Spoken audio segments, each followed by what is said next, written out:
ಮೇಯ್ಲಿ ನಾನು ಅನ್ಕೊಳ್ತಿದ್ದು, ಈಗ 1 ಪಾಯಿಂಟಲ್ಲಿ ಸಿಕ್ಕಿಲ್ಲ, ಇಲ್ಲ ಉಳಿದಂಥ 12 ಪಾಯಿಂಟಲ್ಲಿ ಒಂದು ಕಡೆನಾದರೂ ಒಂದು ಅಸ್ಥಿ ಪಂಜರ ಸಿಕ್ಕಿದ್ರು ಕೂಡ ಕಂದಾಯ ಭೂಮಿ ಅಲ್ಲದ ಅರಣ್ಯ ಪ್ರದೇಶದಲ್ಲಿ ಹೂತಿರುವಂಥ ಹಿನ್ನೆಲೆಯಲ್ಲಿ ಸಹಜವಾಗಿ ಅನುಮಾನಗಳಿಗೆ ಪುಷ್ಟಿ ನೀಡಿದಂತಾಗಲ್ವಾ ಅಂತ. ಅಫ್ಕೋರ್ಸ್ ಈಗ ಅನಾಮಿಕ ಹೇಳೋರ ಪ್ರಕಾರ 300ರಿಂದ 350 ಶವಗಳನ್ನು ನಾನು ಉಳಿದಿದ್ದೀನಿ ಅರಣ್ಯ ಪ್ರದೇಶದಲ್ಲಿ ಅಂತ ಹೇಳಿರ್ತಕ್ಕಂಥ. ಆ ಮುಖಾಂತರ ಆತ ನೇತ್ರಾವತಿ ನದಿ ತೀರ ಮತ್ತು ನೇತ್ರಾವತಿ ನದಿ ಆಸುಪಾಸಿನಲ್ಲಿರ್ತಕ್ಕಂಥ ಅಪರಿಚಿತ ಶವಗಳು, ಅನಾಥ ಶವಗಳು, ಆತ್ಮಹತ್ಯೆ ಮಾಡ್ಕೊಂಡಿರ್ತಕ್ಕಂಥ ಬಹುತೇಕ ಶವಗಳನ್ನು ಉಳ್ತಕ್ಕಂಥ ಕೆಲಸವನ್ನು ಅವ್ರು ಮಾಡ್ತಿದ್ದ ಅನ್ನೋದು ಕನ್ಫರ್ಮ್ ಆಗಿರ್ತಕ್ಕಂಥದ್ದು.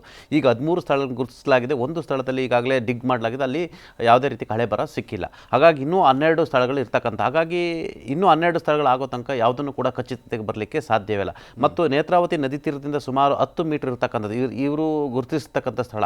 ಇವ್ರು ಹೇಳಿರ್ತಕ್ಕಂಥ 15ರಿಂದ 20 ವರ್ಷ ಆಗಿರ್ತಕ್ಕಂಥದ್ದು. 20 ವರ್ಷಗಳಲ್ಲಿ ಪ್ರವಾಹ ಬಂದಿದೆ, ನದಿ ಉಕ್ಕಿ ಹರಿದಿರ್ತಕ್ಕಂಥದ್ದು, ಲ್ಯಾಂಡ್ ಸ್ಲೈಡಿಂಗ್ ಆಗಿರ್ತಕ್ಕಂಥದ್ದು ಈತ ಹೇಳ್ತಿದ್ದನು. ಅಥವಾ ಯಾರ್ದೋ ವಿರುದ್ಧ, ಯಾಕಂತ ಹೇಳಿದೀವನು ಅನಾಮಿಕ ಶವಗಳನ್ನು ಊತಿಡೋನು ಮತ್ತು ಅಪರಿಚಿತ ಶವಗಳನ್ನು ಊತಿಡೋನು ಮತ್ತು ಬೇರೆ ಇಸಾರ ಮೇರೆಗೆ ಊತಿಡೋನು ಮತ್ತು ಈತ ಕಂಪ್ಲೀಟ್ ಅಲ್ಲಿ 305 ಶವಗಳು ಊತಿದ್ದಾರಂದರೆ ಇವನು ಅದೇ ಕೆಲಸ ಅಂತ ಆಗಿರುವಂಥದ್ದು ಖಚಿತ ಆಗಿರ್ತಕ್ಕಂಥದ್ದು. ಅಥವಾ ಈ ಅನಾಮಿಕ ಯಾಕೆ ಹೀಗೆ ಹೇಳ್ತಿದ್ದಾನೆ, ಅಥವಾ ದಾರಿ ತಪ್ಪಿಸೋ ಕೆಲಸ ಮಾಡ್ತಾನೆ, ಇನ್ಯಾರಿಗೂ ಸಹಾಯ ಆಗಲಿಕ್ಕೆ ಇವನು ಪ್ರಯತ್ನ ಮಾಡ್ತಾನೆ, ಅಥವಾ ಯಾರ್ದೋ ಮೇಲಿನ ದ್ವೇಷಕ್ಕೆ ಈ ಥರ ಕೆಲಸ ಮಾಡ್ತಾನೆ ಎಂಬ ಮಾತು ಕೂಡ ಕೇಳಿ ಬರ್ತಿರ್ತಕ್ಕಂಥದ್ದು.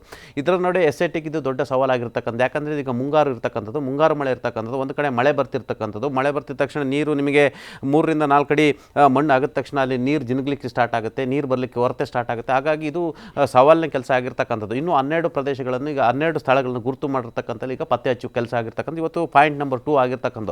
ಒಟ್ಟಾರೆ ಆತ 350 ಶವ ಅಂತ ಹೇಳ್ತಾನೆ. 350 ಶವ ಹುಟ್ಟಿರ್ತಕ್ಕಂಥದ್ದು 15ರಿಂದ 20 ವರ್ಷ ಅಂತ ಹೇಳ್ತಾನೆ. ಈಗಾಗಲೇ ದಿ ಗ್ರೇಟೆಸ್ಟ್ ವಿಧಿವಿಜ್ಞಾನ ತಜ್ಞನಾಗಿರ್ತಕ್ಕಂಥ ದಿನೇಶ್ ರಾವ್ ಹೇಳಿರ್ತಕ್ಕಂಥದ್ದು 3 to 4 ಇಯರ್ಸ್ ಆಗಿದೆ, ನೆನಪಿರಲ್ಲ. ಆದರೆ ಈತ ಖಚಿತತೆಯಿಂದ ನಾನು 300-350 ಶವವನ್ನು ಊತಿಟ್ಟಿದ್ದೇನೆ ಅಂತ ಹೇಳ್ತಾನೆ. ಈಗ ಗುರುತು ಮಾಡಿರ್ತಕ್ಕಂಥ ಕೇವಲ 13. ಹಾಗಾದರೆ ಈ 13ರಲ್ಲಿ ಏನಾದರೂ ಈ ಸಿಗಲಿಲ್ಲ ಅಂತ ಇನ್ನು ಉಳಿದ 350 ಕಥೆ ಏನು ಅನ್ನೋದು ಕೂಡ ಚರ್ಚೆ ಆಗ್ತಿರ್ತಕ್ಕಂಥದ್ದು.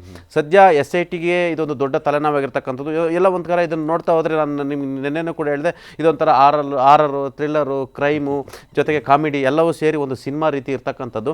ಹಾಗಾಗಿ ಇದು SITಗೆ ಸವಾಲಾಗಿರ್ತಕ್ಕಂಥ. ಅನಾಮಿಕ ಎಷ್ಟು ಮಟ್ಟಿಗೆ ಸರಿ, ಆತ ನಿಜ ಹೇಳ್ತಿದ್ದಾನೆ ಅಥವಾ ಯಾರ್ದೋ ವಿರುದ್ಧ ದ್ವೇಷ ತೀರಿಸಲಿಕ್ಕೆ ಹೇಳ್ತಿದ್ದಾನ, ಅಥವಾ ಇವೆಲ್ಲವೂ ಕೂಡ ಈಗ ಸಾರ್ವಜನಿಕ ವಲಯದಲ್ಲಿ ಚರ್ಚೆ ಆಗ್ತಿರ್ತಕ್ಕಂಥದ್ದು. ಒಟ್ಟಾರೆ ಈಗ ಸರ್ಕಾರದ ಮೇಲೆ ಒತ್ತಡ ಇತ್ತು, ಸಾರ್ವಜನಿಕರ ಒತ್ತಡ ಇತ್ತು, ಮತ್ತು ಸಂಘ ಸಂಸ್ಥೆಗಳ ಒತ್ತಡ ಇತ್ತು, ಎಲ್ಲರ ಒತ್ತಡ ಇತ್ತು, ಮತ್ತು ಕಾಂಗ್ರೆಸ್ ನಾಯಕರ ಒತ್ತಡ ಇತ್ತು. ಹಾಗೆ ಸರ್ಕಾರ ಈಗ ತನ್ನ ಜವಾಬ್ದಾರಿಯಿಂದ SITಗೆ ವಹಿಸಿದೆ, SIT ತನ್ನ ಕೆಲಸವನ್ನು ಮುಂದುವರಿಸಿದೆ. ಹಾಗಾಗಿ ಎಲ್ಲವೂ ಕೂಡ ಸತ್ಯ ಆಗಬೇಕಂತ ಹೇಳಿದ್ರೆ ಒಂದು ಮೂಳೆ ಸಿಗಬೇಕು. ಒಂದು ಮೂಳೆ ಸಿಕ್ಕಿದ್ರೆ ರಹಸ್ಯ ಮತ್ತೆ ಮುಂದುವರಿತಾ ಹೋಗುವಂಥದ್ದು. ನೋಡೋಣ ಏನೇನಾಗುತ್ತೆ ಅಂತ. ಧನ್ಯವಾದ ಪಟೇಲ್, ಇಷ್ಟೊಂದು ಜಾಯ್ನ್ ಆಗಿದ್ದಕ್ಕೆ.